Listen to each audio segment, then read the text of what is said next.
시편 61편 1절에서 8절 보면서 영과 진리로 예배하도록 하겠습니다. 다윗의 시 인도자를 따라 현악에 맞춘 노래.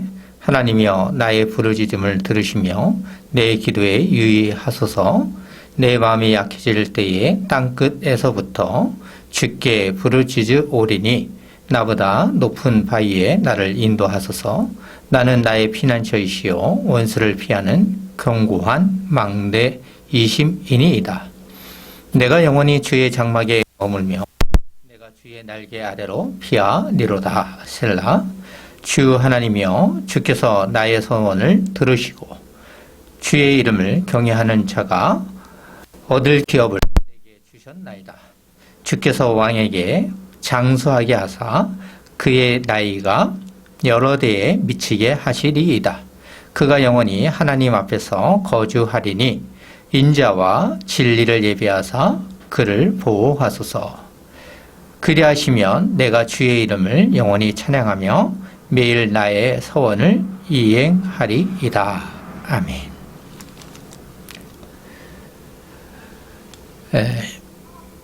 시편 61편은 다윗의 시라는 것을 우리는 잘 알고 있습니다. 시편 기자는 자신의 힘으로 할 수 없는 것을 알고 있습니다. 그래서 하나님께 자신의 처지를 아뢰는 기도를 하는 것입니다. 시편 61편은 전반부와 후반부로 나눌 수 있습니다. 전반부는 하나님을 절대적으로 의지하며 구원을 호소하고 있습니다. 후반부는 자신은 이스라엘 왕으로서 할 수 없는 것을 하나님께 기도하고 있습니다. 그래서 하나님께서 반드시 자신의 왕권을 지켜주실 것을 바라보고 있습니다. 그러면서 마무리를 찬양으로 하고 있습니다. 다윗은 확신이 있었습니다. 왜 확신이 있는 것입니까? 나의 부르짖음에 호소하고 있습니다. 누구에게 호소하는 것입니까? 하나님께 호소를 하는 것입니다. 그럴 때 3절을 보시면 주는 나의 피난처이시요 원수를 피하는 견고한 망대이심이니이다. 5절을 보시면 주 하나님이여 주께서 나의 소원을 들으시고 주의 이름을 경외하는 자가 얻을 기업을 내게 주셨나이다 입니다. 다윗에게는 확신이 있었습니다. 하나님께서 자신과 함께하는 것을 믿고 있었습니다. 그래서 기도할 수 있는 것입니다. 코로나 시대에 어려운 환경에 있습니다. 우리도 다윗과 같은 확신이 있어야 됩니다. 하나님께서 나를 보호하여 주시며 지켜주실 것을 믿어야 합니다. 우리는 그렇기 때문에 이 시간 영과 진리로 예배할 수 있습니다. 영과 진리로 예배하는 우리는 다윗과 같은 마음으로 마무리를 해야 합니다. 찬양하며 나아가야 합니다. 7절과 8절을 보시면 그가 영원히 하나님 앞에서 거주하리니 인자와 진리를 예비하사 그를 보호하소서. 그리하시면 내가 주의 이름을 영원히 찬양하며 매일 나의 소원을 이행하리이다. 찬양하며 소원으로 마무리합니다. 우리의 모든 것이 하나님께 달려 있습니다. 하나님의 섭리를 믿으며 주의 길을 가는 교회가 되기를 원합니다. 기도하겠습니다. 하나님 아버지, 다윗은 왕임에도 불구하고 하나님을 바라보았습니다. 자신의 처지를 보며 하나님께서 동행하여 주심으로 보호하여 주시고 승리하게 하여 줄 것을 바라봤습니다. 오늘날 이 시대에도 우리는 남은 자로서 사명을 감당하게 도와주시옵소서. 다윗과 같은 마음을 지니게 도와주시옵소서. 기도할 수 있는 힘을 주시옵소서. 하나님께 엎드릴 수 있는 반석과 같은 신앙인이 되게 도와주시옵소서. 주일 예배로 모이며 영과 진리로 예배합니다. 어느 장소에 있든지 하나님만을 바라보며 승리하는 백성이 되게 도와주시옵소서. 코로나 시대에 하나님만 믿습니다. 하나님께서 우리를 긍휼히 여겨주시사 마지막 날까지 우리를 보호하여 주시며 이끌어 주실 것을 믿습니다. 주님만을 믿는 백성 위에 임마누엘을 함께 거하여 주실 것을 믿사오며 예수 그리스도의 이름으로 기도하옵나이다. 아멘. 주님께서 가르쳐 주신 기도를 다시 올려드리도록 하겠습니다. 하늘에 계신 우리 아버지여, 이름이 거룩히 여김을 받으시오며 나라가 임하시오며 뜻이 하늘에서 이루어진 것 같이 땅에서도 이루어지이다. 오늘날 우리에게 일용할 양식을 주시옵고 우리가 우리에게 죄 지은 자를 사하여 준 것 같이 우리 죄를 사하여 주시옵고 우리를 시험에 들게 하지 마시옵고 다만 악에서 구하시옵소서. 되게 나라와 권세와 영광이 아버지께 영원히 있사옵나이다. 아멘. 찬송가 5장으로 찬송가 5장으로 영광을 올려드리도록 하겠습니다.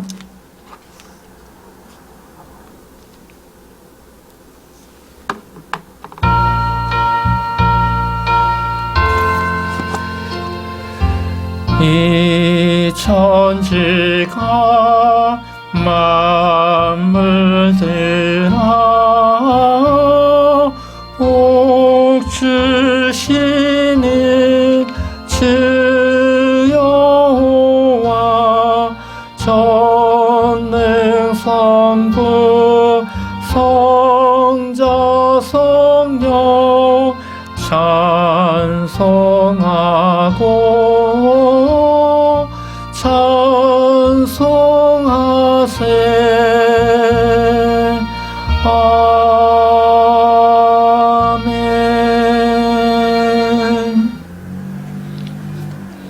교동은 32번 시편 71편입니다.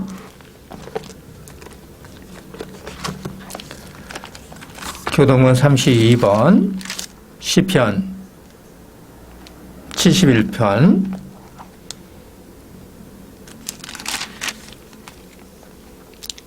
곡조가 없는 시편 찬양으로 삼위일체 하나님께 올려드리도록 하겠습니다. 여호와여, 내가 주께 피하오니 내가 영원히 수치를 당하게 하지 마소서.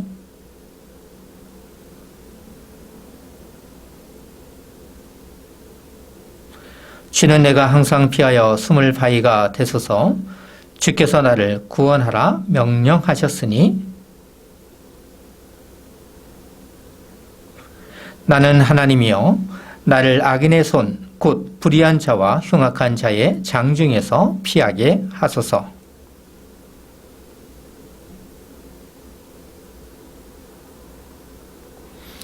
내가 모태에서부터 주를 의지하였으며 나의 어머니의 배에서부터 주께서 나를 택하셨으니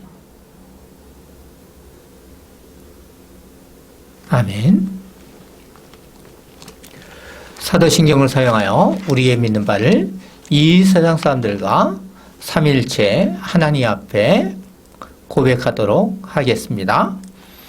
전능하사 천지를 만드신 하나님 아버지를 내가 믿사오며 그 외아들 우리 주 예수 그리스도를 믿사오니 이는 성령으로 잉태하사 동정녀 마리아에게 나시고 본디오 빌라도에게 고난을 받으사 십자가에 못 박혀 죽으시고 장사한 지 사흘 만에 죽은 자 가운데서 다시 살아나시며 하늘에 오르사 전능하신 하나님 편에 앉아 계시다가 저희로서 산자와 죽은 자를 심판하러 오시리라.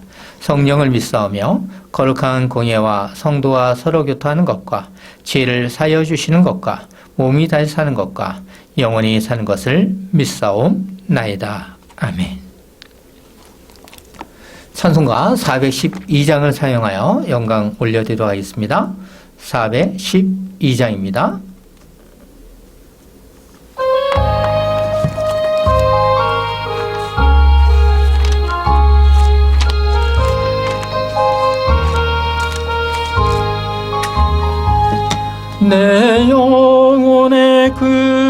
깊이 깊은 데서 맑은 가락이 울려나네. 하늘 곡조가 언제나 흘러나와 내 영혼을 고이 사네. 평화 평화로다 하늘 위에서 내려오네. 그 사랑의 물결이 영원토록 내 영혼을 덮으소서. 내 마음속에 솟아난 이 평화는 깊이 묻힌 보배로다. 나의 보화를 캐내어 갈 자 그 아무도 없으리라.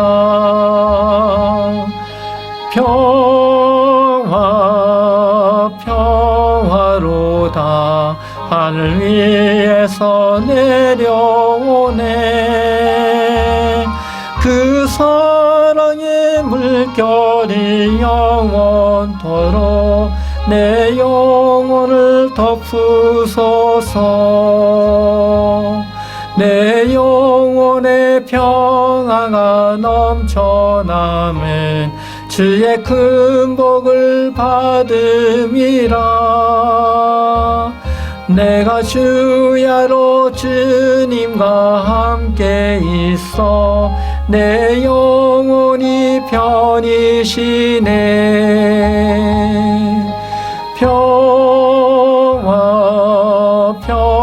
평화로다 하늘 위에서 내려오네.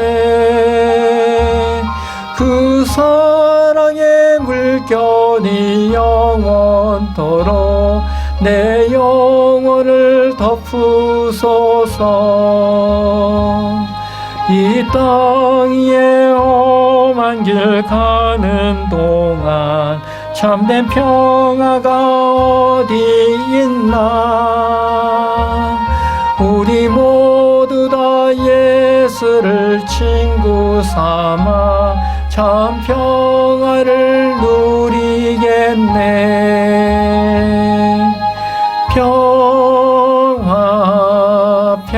평화로다 하늘 위에서 내려오네. 그 사랑의 물결이 영원토록 내 영혼을 덮으소서.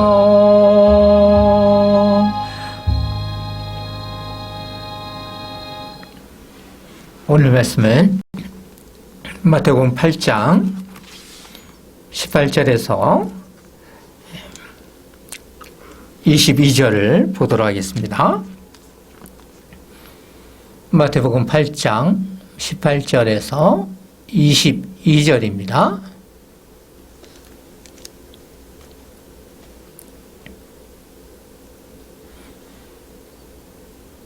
마태복음 8장 18절부터 22절 하나님의 말씀을 들으십시오.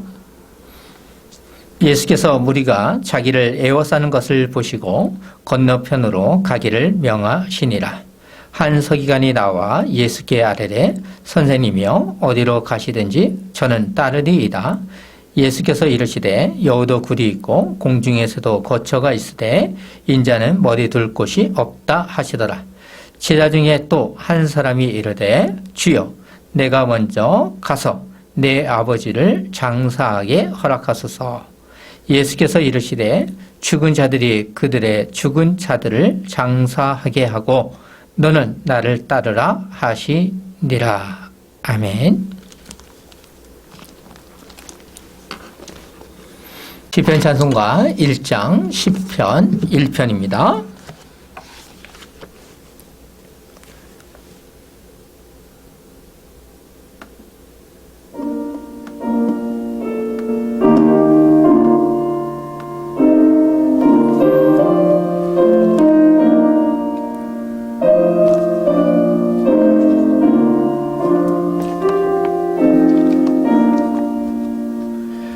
복 있는 사람 누구뇨 악한 길 버리고 오만한 자의 자리에 앉지 않는 사람 복 있는 사람 주야로 여호와의 율법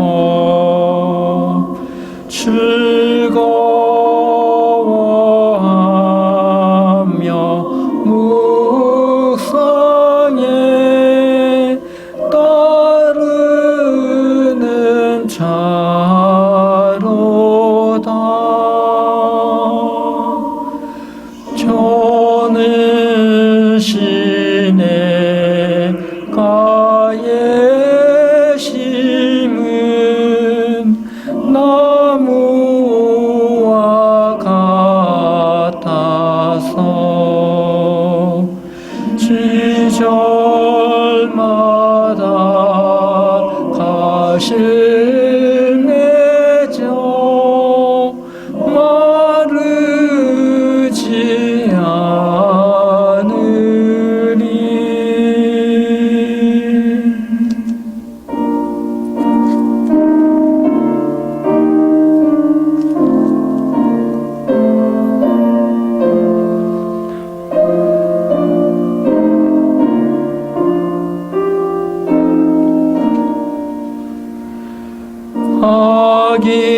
악인은 그렇지 않아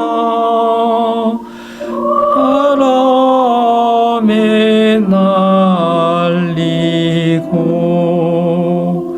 심판 견디지 못하는 겨와 같으리라.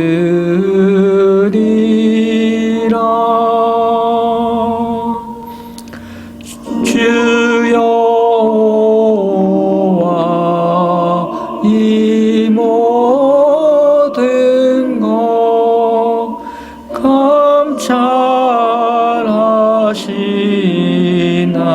감찰하시나니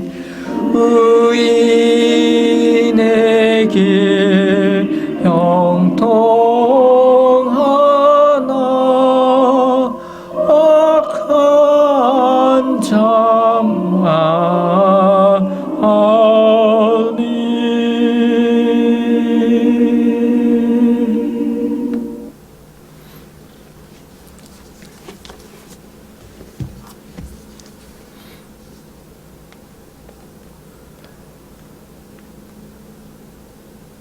목회를 위해서 기도하도록 하겠습니다.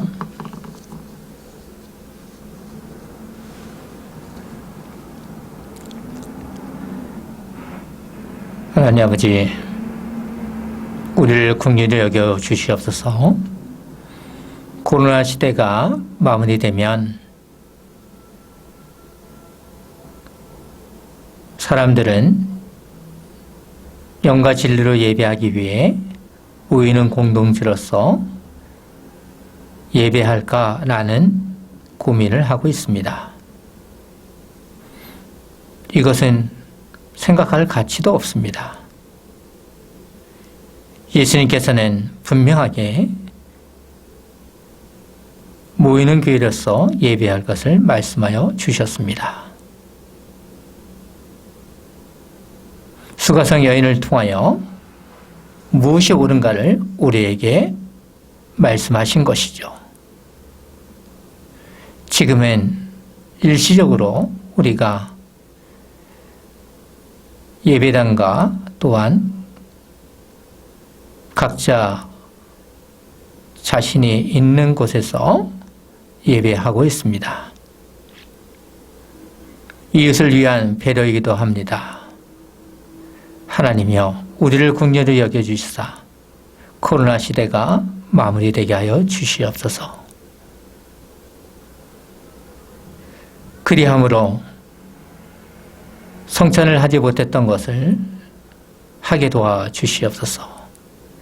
교회로서의 사명을 감당할 수 있도록 도와주시옵소서. 모이는 교회로서의 일들을 하게 하여 주시옵소서. 하나님께서 코로나를 없애주실 수 있는 유일한 하나님이십니다. 사람이 없애고자 한다 할지라도 그것은 불가능합니다. 하나님이여 우리를 불쌍히 여겨 주시옵소서. 코로나가 끝나도 사람들은 예배당에 나오지 않을 것이라고 생각합니다. 이런 생각을 하는 사람들이 있습니다. 그것은 잘못된 것이오니 참된 주님의 말씀을 듣게 도와주시옵소서. 예수님께서는 우리를 위하여 동행하여 주시며 고난의 길을 가셨습니다. 우리도 코로나를 두려워하는 것이 아니라 하나님을 두려워하며 하나님의 사랑을 믿으며 예배하는 삶이 되게 도와주시옵소서. 하나님을 믿는다는 것은 고난에 동참하는 것입니다.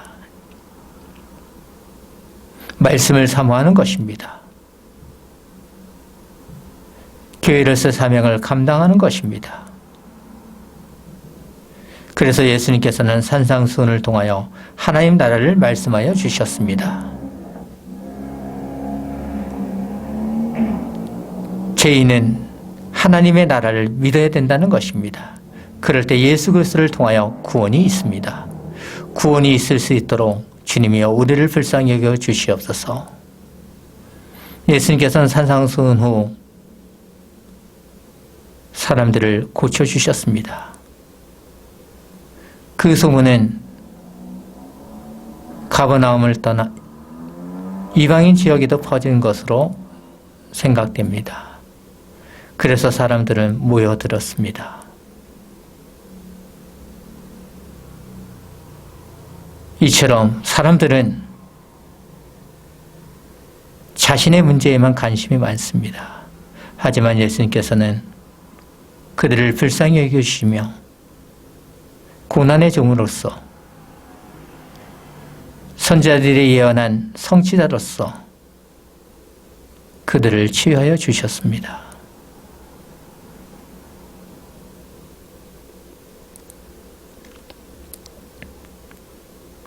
세상 사람들처럼 기적에게만 머무르는 것이 아니라 예수님이 누구신가?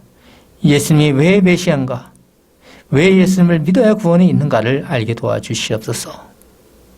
힘든 세상 가운데 우리를 불쌍히 여겨주시고 세상 사람들도 불쌍히 여겨주시옵소서. 오늘은 예수님께서 너는 나를 따르라고 하십니다.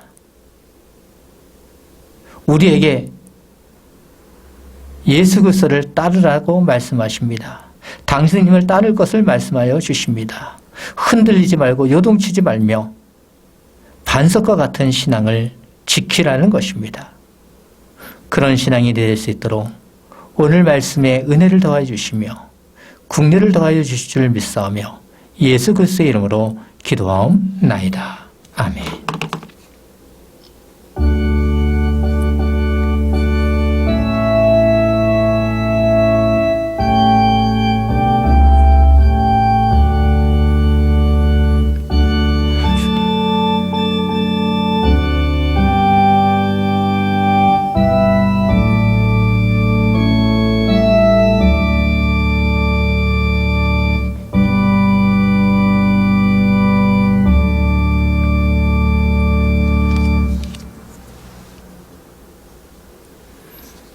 오늘 말씀은 마태복음 8장 18절부터 22절 말씀을 사용하여 너는 나를 따르라 입니다. 예수님을 잘 믿을 수 있도록 믿음의 선배님들은 신앙 고백서와 교리를 만들었습니다. 그것을 잘 만들 수 있도록 한 것은 세상으로부터의 몸부림이었습니다. 죽음 앞에 있는 선배님들은 순교를 두려워하지 아니하며 우리가 믿는 것이 무엇인가를 분명히 했습니다. 하이델베르크 요리문답 1번은 우리에게 잘 가르쳐 주고 있습니다. 살아서나 죽어서나 당신의 유일한 위로는 무엇입니까? 이 질문에는 시대의 아픔이 잘 드러내고 있습니다. 죽음을 두려워하지 않는 신앙 고백자들은 이렇게 답했습니다. 살아서나 죽어서나 나는 나의 것이 아니요 몸도 영혼도 나의 신실한 구주 예수 그리스도의 것입니다. 였습니다. 더 긴 글이지만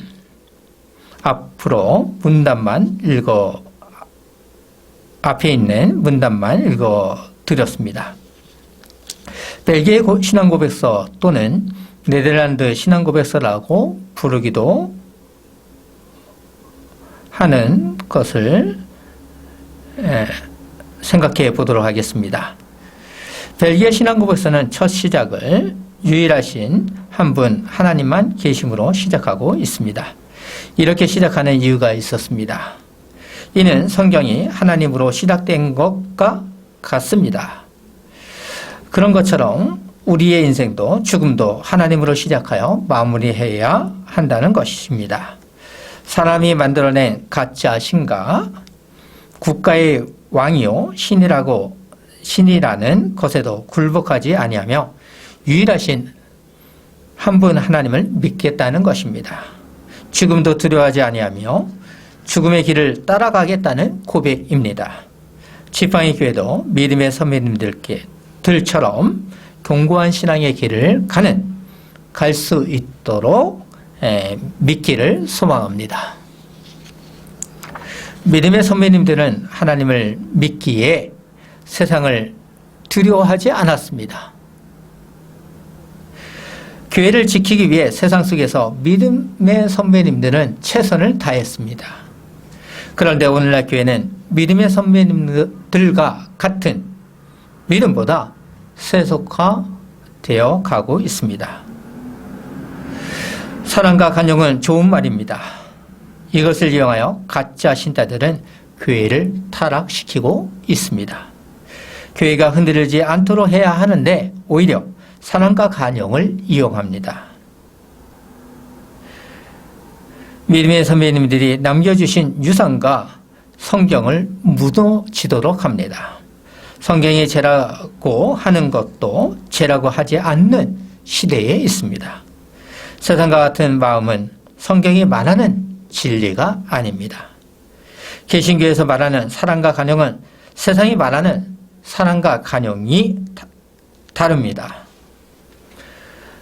개신교에서 말하는 사랑과 간용은 하나님 안에서입니다.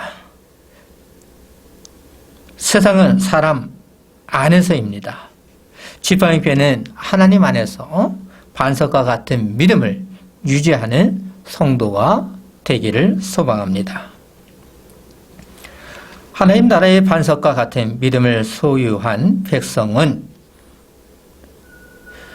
오늘도 하나님의 말씀을 듣고자 영과 진리로 예배하며 강설을 듣고자 합니다. 하나님의 특별한 계시인 성경을 안다는 것은 행복입니다. 행복하기에 믿음으로 예배당에 모이는 교회로 모여 예배합니다. 그것으로 끝난 것이 아니라 삶의 생활에서도 흩어지는 교회로서 사명을 감당하며 예배합니다. 오늘 말씀만 중요한 것이 아니라 지난주 말씀도 중요합니다. 그래서 잠시 정리하고 오늘 말씀을 듣고자 합니다. 예수님께서는 가버나움에서 사역을 하신 후 베드로의 집에 가셨습니다. 그때 베드로의 장모가 열병으로 누운 것을 보셨습니다.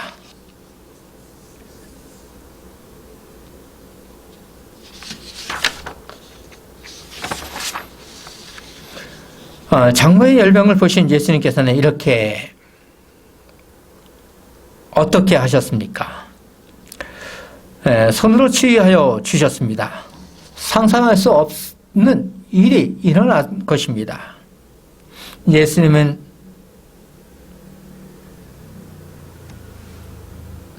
예수님의 진실한 사랑을 안 베드로의 장모는 일어나서 수종을 들었습니다. 수종을 들었다는 것은 온전한 사람이 되었다는 것입니다. 온전한 사람이 되었다는 증거입니다. 이처럼 예수님을 믿는다는 것은 자발적인 헌신으로 주의 길을 감당해야 합니다. 예수님께서 베드로의 장모를 고친 일이 온 동네에 퍼졌습니다. 그래서 사람들은 날이 저물었을 때 귀신 들린 차를 많이 데리고 왔습니다. 저라도 이렇게 할 것입니다. 한 적이 희망을 보았던 것입니다. 구원도 한 적이 희망과 같습니다. 예수님께서는 가버나움에서 많은 사역을 하셨기 때문에 피곤할 수 있습니다. 하지만 예수님께서는 귀신들을 쫓아내시고 병든 자들을 다 고쳐주셨습니다. 예수님만 사역에 동참한 것이 아닐 것입니다. 제자들도 그리고 베드로의 장모도 수종 들었습니다. 예수님께서 사역을 하시면서 당신이 메시아의 권위가 있다는 것을 알리셨습니다. 그래서 마태는 17절에서 이는 선지자 이사야를 통하여 하신 말씀에 우리의 연약한 것을 친히 담당하시고 병을 짊어지셨도다 함을 이루려 하심이더라고 하셨습니다. 예수님께서는 우리의 연약함과 질병을 친히 담당하시고 짊어지시는 메시아라는 것입니다. 선지자가 예언하신 것을 성취하신 분이 예수 그리스도라는 것입니다. 예수님께서는 베드로의 장모를 고치신 후부터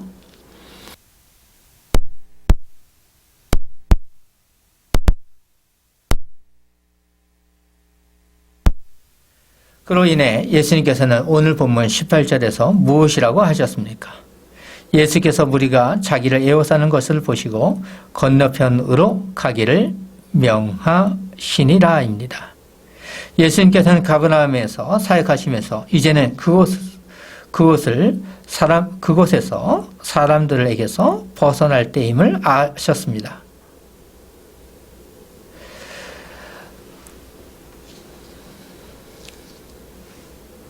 그러니까 벗어날 때임을 아신 것입니다.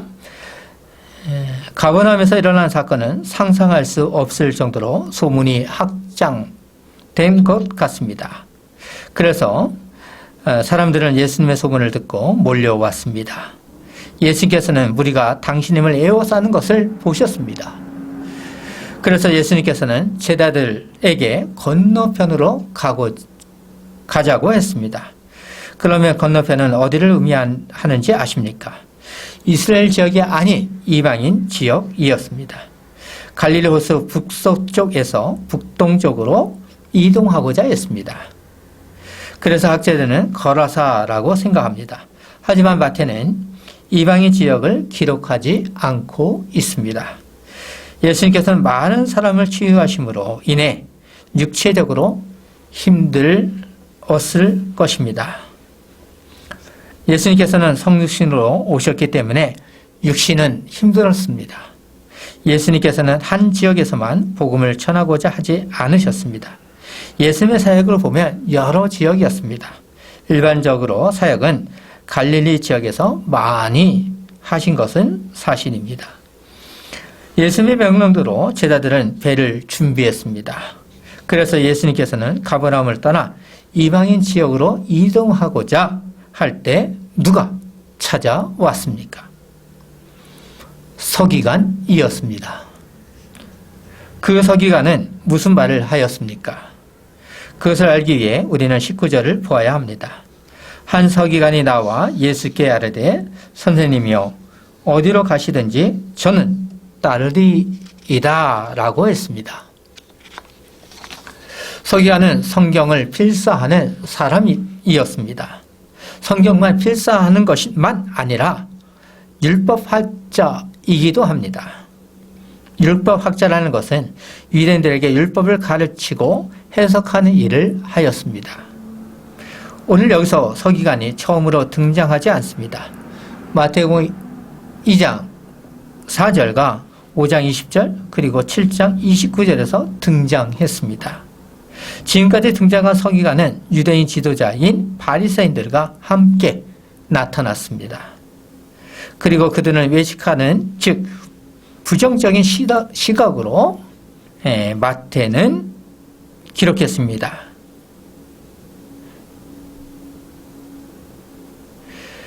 그런데 오늘 서기관은 예수님께 마음이 있었습니다. 그래서 서기관은 예수님께 나와 선생님이요 어디로 가든지 저는 따르리이다 라고 했습니다. 간략하게 말씀하자면 예수님의 제자가 되겠다는 것입니다.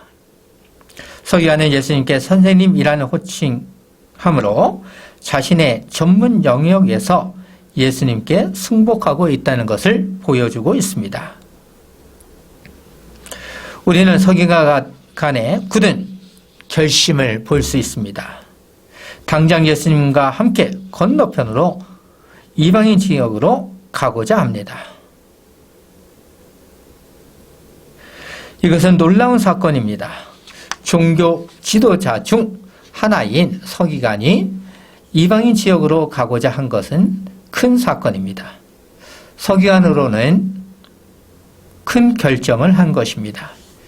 유대인들에게 있어서 서기관은 율법의 강력한 수호자입니다. 성경을 잘 알기에 큰 영향력이 있는 서기관입니다. 예수님께서 산상수훈과 가버나움에서 사역한 것을 지켜보았을 것입니다. 그래서 서기관은 더 예수님을 따르고자 했을 것입니다. 이와 반대로 해석하는 분들도 계십니다. 서기관의 깊은 속내는 예수님을 따름으로써 얻게 되는 명예와 지위에 관심이 많았다고 생각합니다. 예수님을 따름으로 율법을 더욱 깊이 배움으로 자신을 위한 것으로 사용하고자 했다는 것입니다. 우리는 어느 것이 좋은 해석인지 어렵습니다. 하지만 서기관은 예수님에 대해 관심이 많았다는 것은 알 수 있을 것입니다. 저는 처음에 입장으로 따르고자 합니다. 어느 것을 선택하는 쉽지는 않습니다. 아쉬운 점은 마태는 기록하지 않았다는 것입니다. 서기관의 말을 들은 예수님께서는 20절에서 이렇게 답하셨습니다. 예수께서 이르시되 여우도 굴이 있고 공중의 새도 거처가 있으되 인자는 머리 둘 곳이 없다 하시더라입니다. 예수님께서는 서기관의 마음을 아시고 이런 말씀을 하셨습니다. 예수님 당시 동물을 이용하여 비유하여 가르친 것은 흔한 일이었습니다.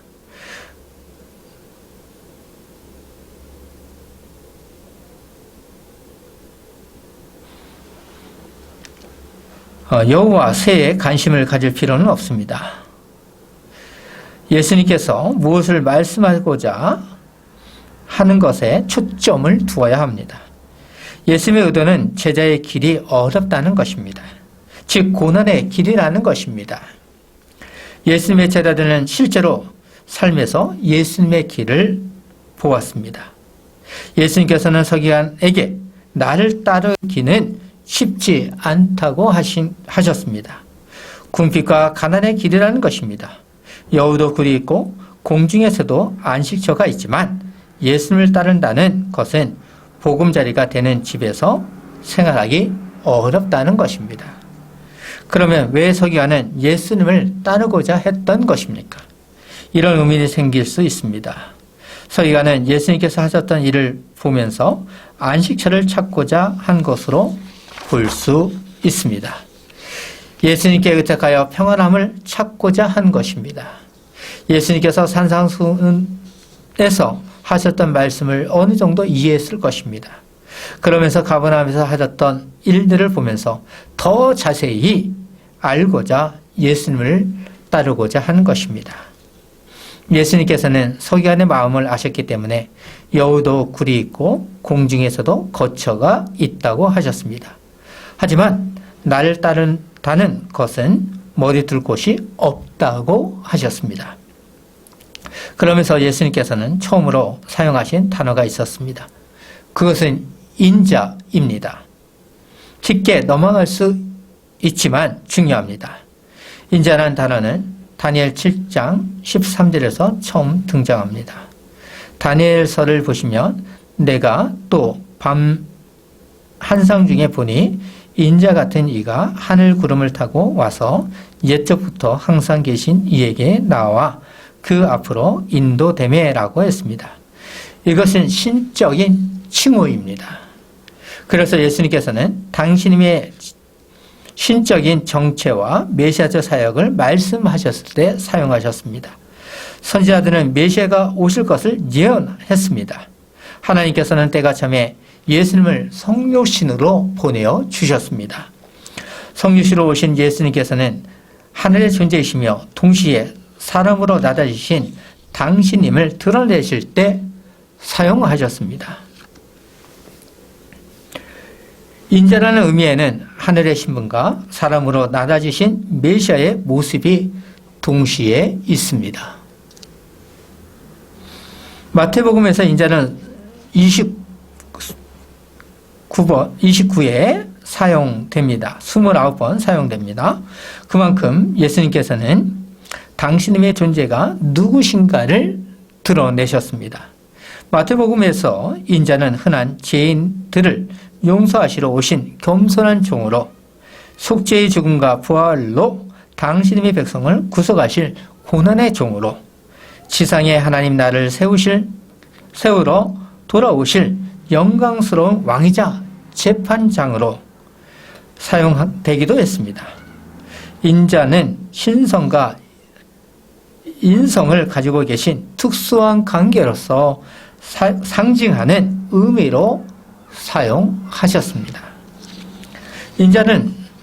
인자 대신 예수님께서는 서기관에게 인자는 머리 둘 곳이 없다고 하시므로 나를 따르는 것은 고난의 길이라는 의미로 말씀하셨습니다.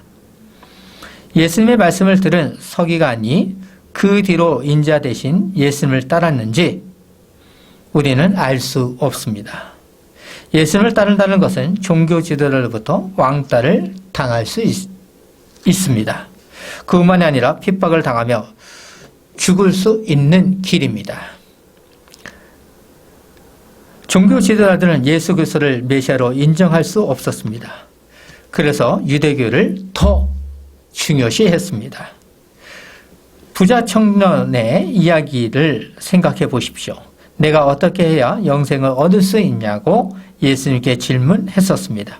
그래서 예수님께서는 하나님 한 분 외에는 선한 이가 없다고 하셨습니다. 그런 후 계명에 대해 말씀하여 주셨습니다. 예수님의 답을 들은 부자 청년은 누가복음 17장 21절에서 이것은 내가 어려서부터 다 지켰나이다 라고 했습니다. 부자 청년은 자신이 있었습니다. 자기는 온갖 희생을 감당하며 생활해 왔기 때문입니다. 부자 청년은 영생을 얻기 위해 자신의 삶을 포기해야 했습니다. 당연히 서기관의 입장도 같습니다. 예수님의 제자가 된다는 것은 자신의 삶을 포기하는 것입니다. 예수님께서는 우리의 구원을 위해 희생하셨습니다. 그런 것처럼 우리도 영생을 위해 예수님과 같은 희생의 섬김이 있어야 합니다. 삶으로 예수 그리스도의 복음을 전하는 섬김의 예배가 되어야 합니다. 서기관과 예수님의 대화를 들은 제자 중에 한 명이 무엇이라고 했습니까?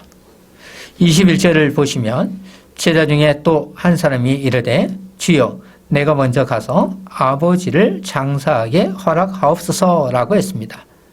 제자가 누구인지 모르겠습니다.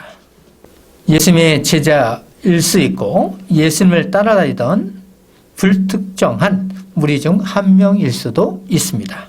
하여튼 제자 중에 한 사람이 자신의 아버지를 장사하도록 허락해 달라고 했습니다. 서기관은 예수님께 선생님이라고 했는데 제자 중에 한 명은 주여라고 했습니다. 서기관보다 좀 더 예수님을 깊이 인식하고 있었던 것 같습니다.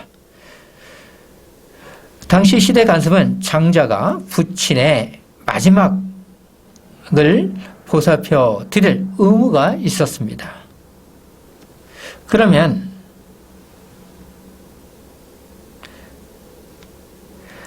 그 사람의 질문은 정당한 것으로 볼 수 있습니다. 하지만 예수님께로 소명받은 제자는 우선순위가 있습니다. 주를 따르겠다는 욕망과 자식의 도리를 하고자 하는 욕망이 있었습니다. 두 욕망은 갈등했을 것입니다. 결국 제자 중 한 명은 자신의 아버지를 선택했습니다. 효도도 중요하지만 더 중요한 것은 복음의 사역에 동참하는 것입니다. 이것을 알기에 우리는 22절을 보아야 합니다. 예수께서 이르시되 죽은 자들이 그들의 죽은 자들을 장사하게 하고 너는 나를 따르라 하시니라고 하셨습니다. 예수님께서 하셨던 말씀은 유대인들의 문화와 전통을 고려할 때 이해하기 힘들기도 합니다. 그렇지만 예수님께서는 영적으로 죽은 자들이 육적으로 죽은 자들을 장사하게 하라고 비유적으로 말씀하신 것입니다. 여기서 이렇게 오해하면 안 됩니다. 예수님께서는 부모를 공경하지 말라는 것이 아닙니다. 그러면 10계명, 즉 언약의 10가지 계명을 어기는 것입니다. 부모를 공경하는 것은 당연합니다. 그러나 제자 중 한 명의 아버지가 사망한 것이 아닙니다. 만약 사망하셨다면 예수님께서는 장사를 지내도록 하셨을 것입니다. 그리고 장사보다 더 중요한 것이 예수님을 따르는 것입니다. 우리는 22절을 읽어보아야 합니다. 예수께서 이르시되 죽은 자들이 그들의 죽은 자들을 장사하게 하고 너는 나를 따르라 하시니라입니다. 예수님께서는 긴 말을 줄여서 함축하여 말씀하셨습니다. 여기서 예수님께서는 죽은 자를 2번 반복하셨습니다. 예수님께서는 죽은 자를 반복하는 이유가 있었습니다. 서로 같은 의미로 사용하지 않았습니다. 대상이 다릅니다. 참으로 난해하고 어려운 해석입니다. 늘 우리는 최선을 다해 연구해야 할 의무가 있습니다. 그래서 학자의 역할이 중요합니다. 학자의 연구로 우리는 해석할 수 있는 근거가 될 수 있습니다. 하여튼 예수님께서는 이렇게 말씀하신 이유를 우리는 이렇게 생각할 수 있습니다.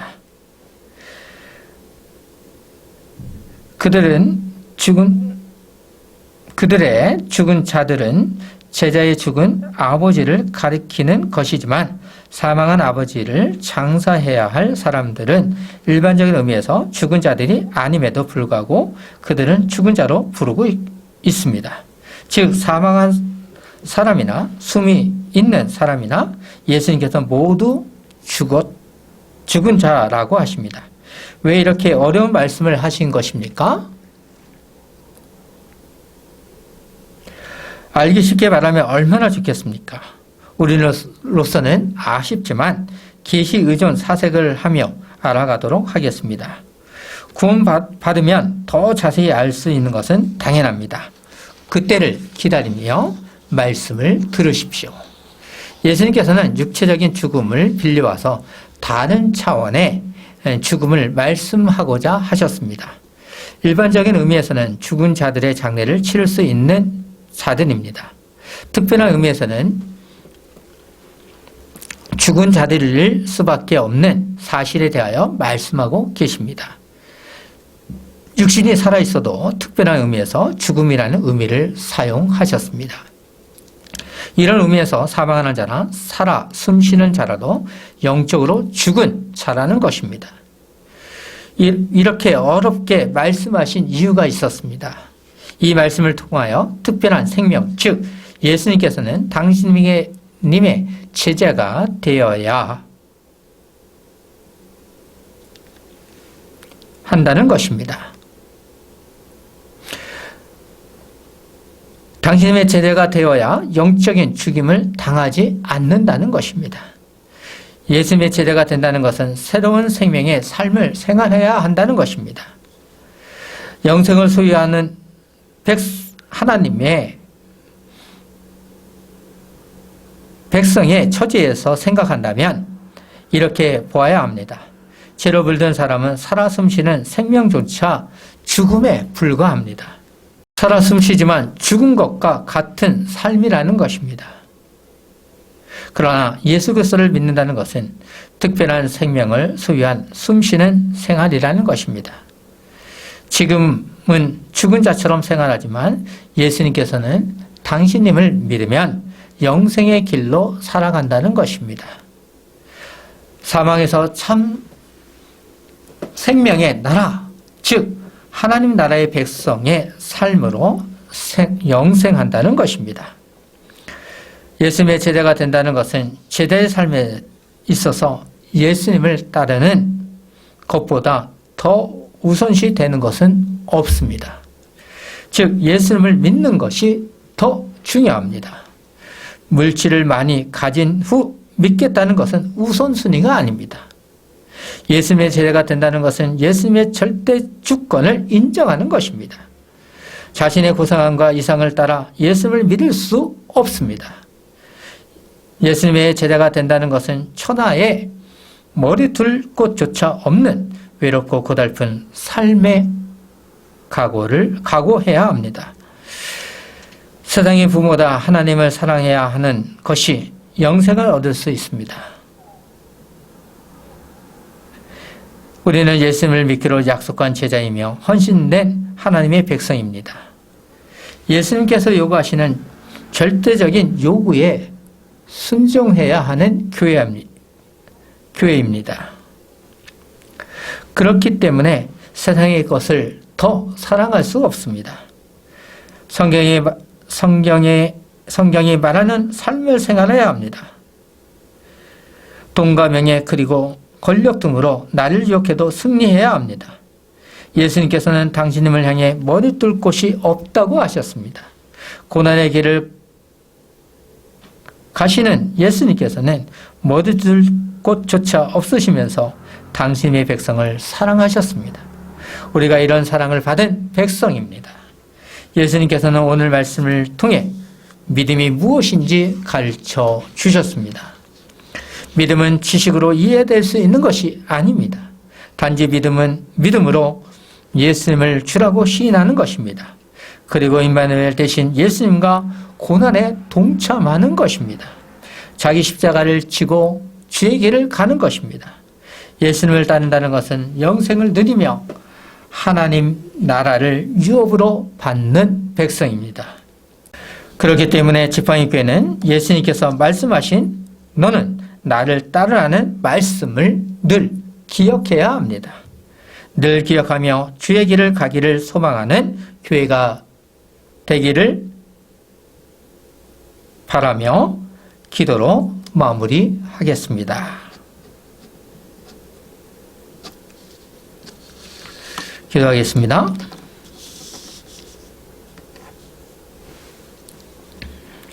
하나님 아버지, 예수님께서 말씀하신 대로 우리는 예수님을 따라가야 할 것입니다.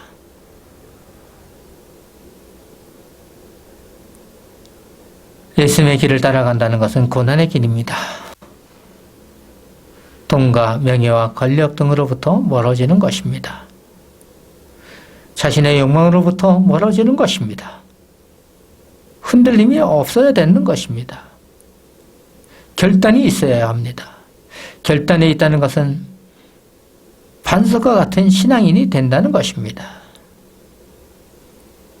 오늘 말씀을 통하여 예수님께서 하신 말씀을 깊이 인식하는 교회가 되기를 소망하며 기도로 주 예수 이름으로 기도하옵나이다.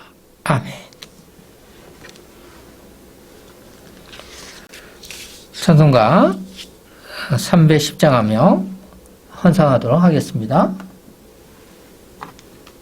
310장입니다.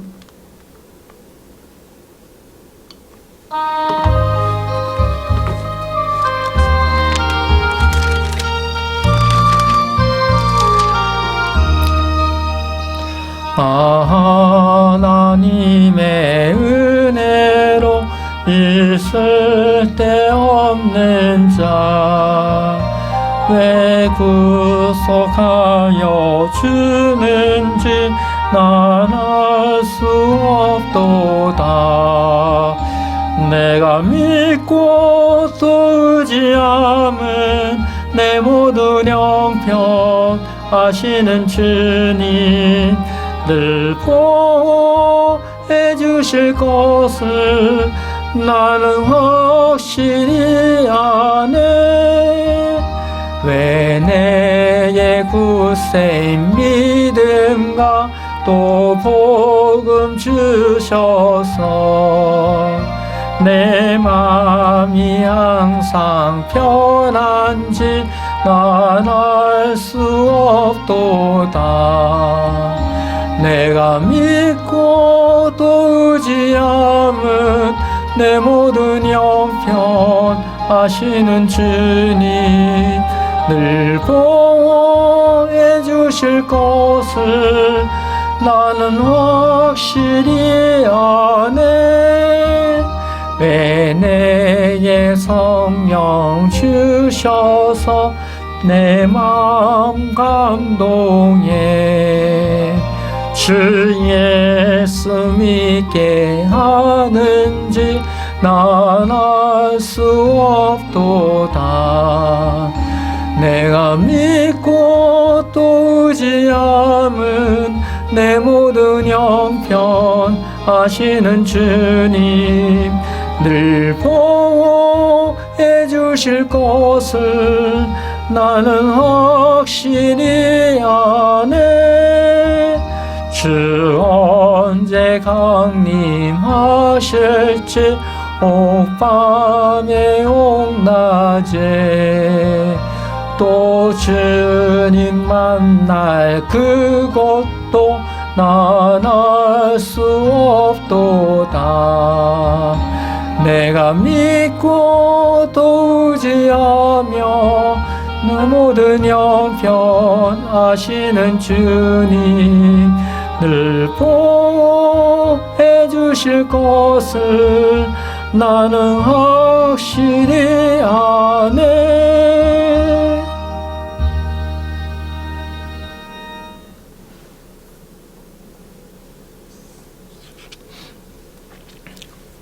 헌상을 위해서 기도하도록 하겠습니다. 주님과 동행하여 삶은 아름다운 길입니다. 주님이 동행하기 때문에 아름다운 길일 수밖에 없습니다. 주님이 나를 구원하여 주심으로 우리는 흩어지는 교회로서 사명을 감당할 수 있었습니다. 사명을 감당한다는 것은 아름다운 길입니다. 아름다운 길을 걸었던 주의 백성이 하나님의 것임을 알고 믿음으로 헌상을 했습니다. 주의 뜻이 이루어질 수 있도록 하나님 나라가 교회를 통하여 이루어질 수 있도록 이 헌상 위에 영광이 나타나게 도와주시옵소서. 주님의 백성으로서 당연히 해야 할 것이 헌상입니다. 헌상을 함으로 우리는 하나님께 나의 생명이 있다는 고백이 담겨져 있습니다. 우리가 주님과 동행할 수 있습니다. 내가 동행하고 싶어서 할 수 있는 것이 아니라 하나님께서 임마누엘로 함께 동행하여 주셨기 때문입니다. 그런 백성이 합당한 예배 시간에 헌상을 했습니다.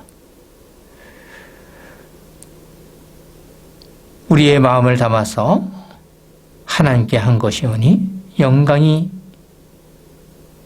되기를 소망합니다. 하나님 나라의 영광이 이 헌상을 통하여 우리의 마음을 통하여 세상을 정복해 나갈 수 있는 헌상이 되게 하여 주실 줄 믿사오며 예수 그리스도의 이름으로 기도하옵나이다. 아멘. 찬송가 맨 뒤에 언약의 10가지 말씀을 같이 하도록 하겠습니다. 같이 하도록 하겠습니다. 제1은 너는 나 외에는 다른 신들을 내게 두지 말라. 제2는 너를 위하여 새긴 우상을 만들지 말고 또 위로 하늘에 있는 것이나 아래로 땅에 있는 것이나 땅 아래 물속에 있는 것에 어떤 형상도 만들지 말며 그것들에게 절하지 말며 그것들을 섬기지 말라. 제3은 너는 내 하나님 여호와의 이름을 망령되게 부르지 말라. 제4는 안식일을 기억하여 거룩하게 지키라. 제5는 내 부모를 공경하라. 제6은 살인하지 말라. 제7은 간음하지 말라. 제8은 도둑질하지 말라. 제9는 내 이웃에 대하여 거짓 증거하지 말라. 제10은 내 이웃의 집을 탐내지 말라. 아멘. 광고 선언하도록 하겠습니다. 여호와는 내게 복을 주시고 너를 지키시기 원하며 여호와는 그의 얼굴을 내게 비추사 은혜 베푸시기 원하며 여호와는 그 얼굴을 내게로 향하여 드사 평강 주시기를 원하노라 할지라. 예수님께서 말씀하신 너는 나를 따르라는 말씀을 아는 주 백성 위에 주 예수 그리스도의 은혜와 하나님의 사랑과 성령의 교통하심이 너희 무리와 함께 있을지어다. 아멘.